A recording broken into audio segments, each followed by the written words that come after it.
అల్లూరు సీతారామరాజు జిల్లా పాడేరు నియోజకవర్గం చింతపల్లి మండలంలో ఈరోజు బలపం పంచాయతీలో ఈరోజు పర్యటించడం జరిగింది. అక్కడ సచివాలయం బిల్డింగ్ అంటే మా గౌరవ మాజీ ముఖ్యమంత్రి వర్యులు శ్రీ జగన్మోహన్ రెడ్డి గారు కట్టించినటువంటి ఈ సచివాలయ బిల్డింగ్ ఈరోజు ఓపెనింగ్కి ఈరోజు అక్కడికి వెళ్ళడం జరిగింది. ఈరోజు నిజంగా అక్కడ ఉన్నటువంటి ప్రజలు నిజంగా మాకు ఏ రకంగా మా వైఎస్ఆర్ కాంగ్రెస్ పార్టీ నాయకులకు స్వాగతం పలికారంటే నిజంగా మా అందరూ కూడా మా శ్రేణులందరూ కూడా నిజంగా చాలా ఆనందంగా ఉంది.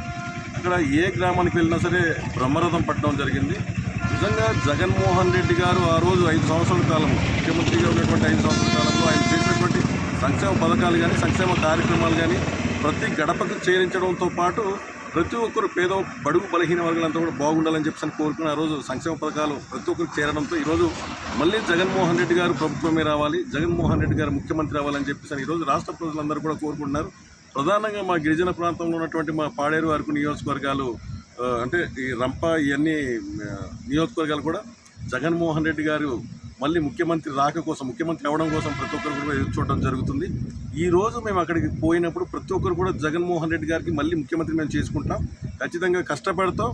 జగన్మోహన్ రెడ్డి గారు గత 5 సంవత్సరాల పరిపాలనలో చేసినటువంటి పథకాలన్నీ కూడా ఈరోజు కూటమి ప్రభుత్వం అధికారంలోకి వచ్చిన తర్వాత తుంగలో తొక్కే కార్యక్రమాలన్నీ కూడా చేస్తున్నారు. కాబట్టి ప్రతి గడపకి వాళ్ళు చేస్తున్నటువంటి అన్యాయాలని అక్రమాలని వాళ్ళు చేస్తున్నటువంటి మోసాలని ప్రతి గడపకు కూడా మేము పంపించి జగన్మోహన్ రెడ్డి గారికి రేపు 2028లో వచ్చినా సరే 29లో ఎలక్షన్ వచ్చినా సరే ముఖ్యమంత్రి చేసుకుంటామని చెప్పేసి ప్రతి ఒక్కరు కూడా ఈరోజు ముక్తకంఠంతో చెప్పడం జరిగింది.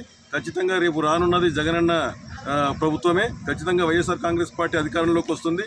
ఏదైతే జగన్మోహన్ రెడ్డి గారు కోరుకున్న విధంగానే ప్రతి పథకాన్ని కూడా ప్రతి సంక్షేమ పథకాలు కూడా ఏదైతే వీళ్ళు ఈరోజు రాష్ట్ర ప్రజల్ని జగన్మోహన్ రెడ్డి గారు చేసినటువంటి ఆ రోజు మంచి పథకాలను ఈరోజు తుంగలో తొక్కడం జరుగుతుంది. ఈరోజు సచివాలయ వ్యవస్థ కూడా రంగులు మార్చేసి రాష్ట్రంలో ఉన్నటువంటి ప్రజలందరినీ కూడా మోసం చేయడానికి చూస్తున్నారు. ఖచ్చితంగా మేము ఒకటే తెలియజేస్తున్నాం, ఇంకొకటి కూడా కోరుతున్నాం. ఖచ్చితంగా జగన్మోహన్ రెడ్డి గారు వచ్చిన తర్వాత ఏదైతే గతంలో వైఎస్ఆర్ అంటే రాజశేఖర రెడ్డి గారు హయాంలో ఉన్నటువంటి ప్రభుత్వ పథకాలన్నీ కూడా తర్వాత జగన్మోహన్ రెడ్డి గారు అవలంబిస్తూ ముందుకు వెళ్ళడం జరిగింది.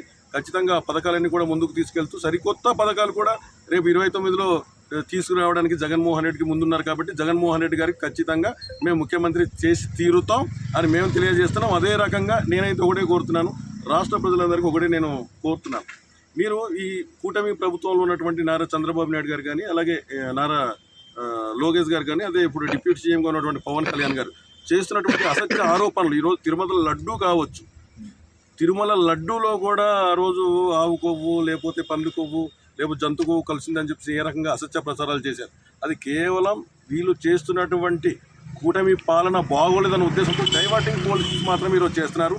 మీరు ప్రధానంగా చూసుకోవచ్చు, ఈరోజు జంతు కొవ్వు ఆవు కొవ్వు ఈ తిరుమల లడ్డూలో ఆ నెయ్యిలో కల్తీ జరగలేదన్న విషయాన్ని ఇప్పుడు సిట్ కానీ ఎన్డీఆర్బీ కానీ వీళ్ళంతా కూడా ఒక కోట్లన్నీ కూడా తెలియజేయడంతో ఇప్పుడు బిత్తరపోయినటువంటి కూటమి నాయకులు ఈరోజు దాన్ని కూడా డైవర్ట్ చేయడానికి ఈరోజు మళ్ళీ కొత్తగా ఇప్పుడు వైఎస్ఆర్ కాంగ్రెస్ పార్టీలో ప్రధానంగా ఉన్నటువంటి నాయకులు ముఖ్యంగా ఉన్నటువంటి మాజీ మంత్రులు ఇప్పుడు జోగి రమేష్ గారు కావచ్చు, లేదంటే ఇప్పుడు అంబటి రాంబాబు గారు కావచ్చు, విడుదల రజనీ గారు కావచ్చు, ఇలాంటి వాళ్ళందరినీ కూడా అక్రమ అరెస్టులు చేసి ఆ తిరుమల లడ్డూ విషయాన్ని డైవర్ట్ చేయాలనే ఉద్దేశంతో ఈరోజు వాళ్ళు చేస్తున్నారు తప్ప వీళ్ళు కూటమి ప్రభుత్వం నాయకులు అయితే కానీ ఇప్పుడు ముఖ్యమంత్రి గారు అయితేనేమి డిప్యూటీ సీఎం గారు అయితే రాష్ట్ర ప్రజలకు ఏం చేసింది లేదు. నేను ప్రధానంగా ఇంకొక విషయం కూడా తెలియజేస్తున్నాను, ఇప్పుడు మాకు ప్రధానంగా ఉన్నటువంటి మా ట్రైబల్ మినిస్టర్ గారు ఇప్పుడు మీరు ఇక్కడ మా లోతట్టు ప్రాంతాలు మా గిరిజన ప్రాంతంలో ఉన్న లోపల ప్రాంతాల్లో మీరు చూసినట్లయితే మారుమూల గ్రామాలన్నీ కూడా ఈ రోజుకి రోడ్డు సౌకర్యం లేని గ్రామాలు ఉన్నాయి.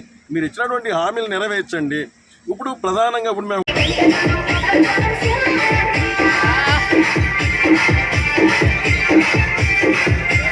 DJ Sandeep TV